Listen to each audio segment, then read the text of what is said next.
Hello friends, போன வீடியோவில் நம்ம நூல் எப்படி சுற்றுறதுன்னு பார்த்தோம். அதே மாதிரி இந்த வீடியோவில் நூலை ஊசியில் எப்படி நான் கோக்குறதுன்னு உங்களுக்கு சொல்லித்தரேன்.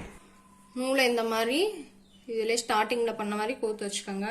இதை இந்த ஓட்டையில் நம்ம மாட்டிக்கிட்டு இந்த ரவுண்டாக இருக்குல்ல, இதில் நம்ம இப்படி ஒரு சுற்றிக்கணும். இந்த ஓட்டை சின்ன ஓட்டையில் நம்ம நூலை விட்டுக்க வேண்டியதான். விட்டுட்டு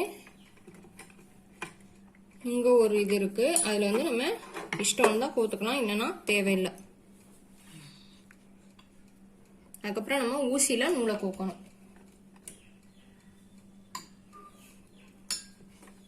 ஊசியில் இந்த மாதிரி நம்ம நூலை கோத்துக்க வேண்டியதான். ஜூமில் காட்டு. ஊசியில் இந்த மாதிரி நம்ம நூலை கோத்துக்கணும். நமக்கு இந்த பாபின்ல நூல் சுத்தி வச்சிருக்கோம்ல, அதை இந்த பாபின் கேஸ்ல இப்படி மாட்டிட வேண்டியதான். இப்படி மாட்டி இப்ப இந்த பாபின் கேஸ்ல இந்த ஓட்டையில ஃபர்ஸ்ட் நூலை விட்டுட்டு அதுக்கப்புறம் இதுலயும் நூலை விட்டுக்கணும். அவ்வளவுதான். பாருங்க, நம்ம இதை மாட்டிட்டோம். இதை நம்ம கீழே எப்படி பொருத்துறதுன்னு நான் உங்களுக்கு சொல்றேன்.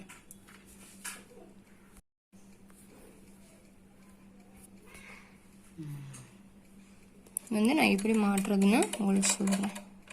இது இந்த இது இருக்குல்ல, இந்த பட்டனை நம்ம தூக்கி விட்டுட்டா அதுவே போய் மாட்டிக்கும். மாட்டியாச்சு.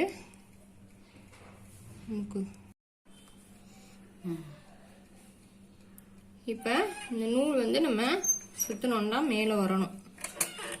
பாபின் வச்சிருக்க நூல் இந்த பாருங்க, இன்னொரு நூல் வந்திருக்குது. இது நம்ம அப்படியே இழுத்துறணும். பின்னாடி இருக்கிற இந்த இதை தூக்கி விட்டுட்டு பின்னாடி வச்சுக்க வேண்டியதான். அவ்வளோதான். இதுதான் நூல் கோக்குறது. இப்போ உங்களுக்கு நான் நூல் கோக்குறது எப்படின்னு சொல்லியிருக்கிறேன்.